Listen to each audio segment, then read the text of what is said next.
দেশের সরকারি প্রাথমিক বিদ্যালয়ে দীর্ঘদিন ধরে চলমান প্রধান শিক্ষক সংকট নিরসনের পথে বড় অগ্রগতি এসেছে।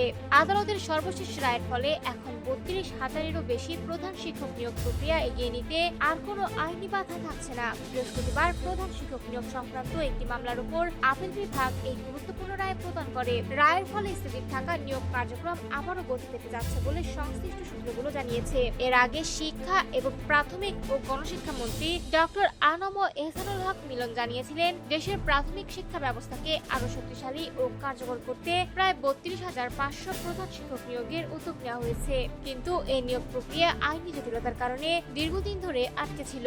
আদালতের স্থগিতাদেশ থাকায় নিয়োগ কার্যক্রম বাস্তবায়ন সম্ভব হচ্ছিল না। মন্ত্রী আরো বলেছিলেন, বিদ্যালয়গুলোতে প্রধান শিক্ষক সংকটের কারণে প্রশাসনিক কার্যক্রম ও শিক্ষার মান ব্যাহত হচ্ছে। তাই দ্রুত এই সংকট নিরসনে সরকার সর্বোচ্চ গুরুত্ব দিয়ে কাজ করছে। অবশেষে আপিল বিভাগের এই রায়ের মাধ্যমে সেই দীর্ঘ প্রতীক্ষিত অচলাবস্থার অবসান ঘটল। এখন শিক্ষা প্রশাসন চাইলে দ্রুত নিয়োগ প্রক্রিয়া এগিয়ে নিতে পারবে বলে আশা করা হচ্ছে।